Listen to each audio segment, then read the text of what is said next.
दोस्तों इस वीडियो में हम आप लोगों के कुछ कमेंट के रिप्लाई देने वाले हैं। यहाँ पर आप लोगों को आज का पहला कमेंट नजर आ रहा होगा। इस भाई का पूछना यह है कि हम कैसे पता करें कि मेरे ऊपर में कतर बैन है या ये कि नहीं। इस भाई का आगे कहना है कि इसका कतर आईडी कैंसिल है, नई कंपनी में वीजा इशू होगा या ये कि नहीं होगा। कहीं ऐसा तो नहीं है कि पुरानी कंपनी वाले कुछ लफड़ा लगा दे। तो यहाँ पर इस भाई को मैं कहना चाहूंगा कि अगर आपको डाउट हो रहा है कि आपके ऊपर जो है कोई ट्रैवल बैन तो नहीं लगा है, इस डाउट को क्लियर करने के लिए आप अपने किसी दोस्त को या ये के जानने वाले को सीआईडी भेज करके अपना ID number, passport number check करवा करके इस कंफ्यूजन को दूर कर सकते हैं कि आपके ऊपर में ट्रैवल बैन है या ये के नहीं है। अगला कमेंट यहाँ पर आप लोगों को नजर आ रहा होगा जो कि लेमोजिन के बारे में है। इस भाई का कहना है कि लेमोजिन कंपनी से दूसरा कंपनी चेंज कर सकते हैं या ये कि नहीं।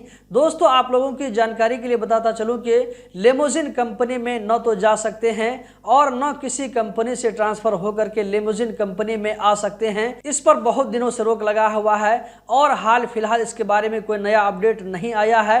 तो जब तक कोई नया अपडेट नहीं आ जाता है तो आप लोगों को वेट करना होगा।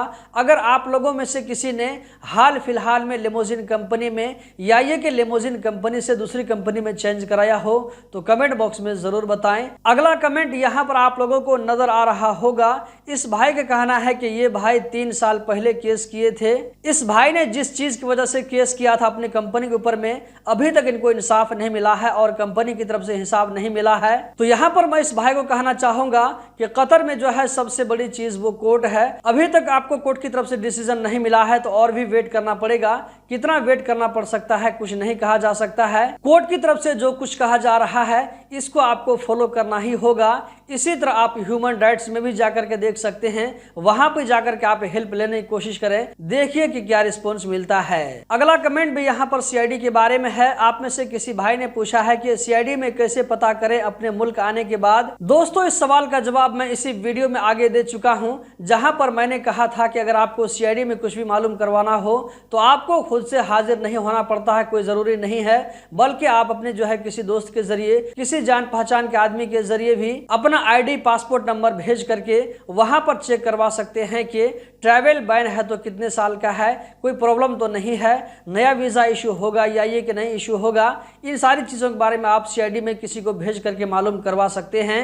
अगला सवाल यहाँ पर आप लोगों को नजर आ रहा होगा। इस भाई का कहना है कि ये भाई छुट्टी में आए हुए हैं और इसका इकामा अभी तक कैंसिल नहीं हुआ है क्योंकि कंपनी वाले ने कैंसिल नहीं किया था। ये भाई पूछना चाह रहे हैं कि अगर इस भाई को 6 महीना हो जाएगा तो लिमिट क्रॉस होने की वजह से इसका कतर आईडी ऑटोमेटिक कैंसिल होगा या ये कि नहीं होगा। तो इसके बारे में कहना चाहूंगा कि हो भी सकता है और नहीं भी हो सकता है। कुछ केसों में देखा गया है कि 6 महीना गुजरने के बाद में कतर आईडी ऑटोमेटिक कैंसिल हो जाता है, आपके न चाहते हुए भी कैंसिल हो जाता है। और कभी कभी ये भी देखा गया है कि आप ये चाहते हैं कि मेरा कतर आईडी कैंसिल हो जाए, लेकिन फिर भी 6 महीना, साल, 1.5 साल गुजरने के बावजूद भी कतर आईडी कैंसिल नहीं होता है। ये भी चीज देखी गई है। आप लोगों की जानकारी के लिए बताता चलूं कि कंपनी वाले तो इस आईडी को कभी भी कैंसिल कर सकते हैं, लेकिन कभी कभी क्या होता है कि गवर्नमेंट की तरफ से खुद ब खुद आईडी को कैंसिल कर दिया जाता है। दोस्तों मैंने इस चीज को अपनी आंखों से देखा है। यहाँ पर मैं आप लोगों के साथ में शेयर करता चलूं कि मैं जो भी इंफॉर्मेशन, जो भी जानकारी आप लोगों के साथ में शेयर करता हूं वो जो है सारा मेरा तजुर्बा होता है या ये कि कोई जो है लेटेस्ट अपडेट होता है जो कि कतरी न्यूज़पेपर में नहीं मिलता है, तो मैं किसी से पूछ करके आप लोगों के साथ में शेयर करता हूं। आज का लास्ट कमेंट यहाँ पर आप लोगों को नजर आ रहा होगा। आप में से किसी भाई ने कहा है कि भाई 3 साल हो गया है, केस भी जीत लिए हैं लेकिन पैसा अभी तक नहीं मिला है। दोस्तों अगर आप लोग इस चैनल के पुराने व्यूअर हैं तो मैंने कई वीडियो में आप लोगों को सजेस्ट किया है कि जहां तक हो सके कंपनी के साथ में मिल बैठ करके जो है मामला को तय कर लिया करें। कोर्ट की तरफ जाने से क्या होता है, यहाँ पर आप लोगों ने इस वीडियो के तीसरे कमेंट में देखा और लास्ट कमेंट में आप देख रहे हैं कि तीसरे कमेंट में कहा गया है कि 3 साल गुजरने के बावजूद अभी तक हिसाब नहीं मिला है, जबकि आज के जो है लास्ट कमेंट में कहा जा रहा है कि 3 साल गुजर गए हैं, कोर्ट की तरफ से केस भी जीत लिए हैं, लेकिन अभी तक पैसा नहीं मिला है।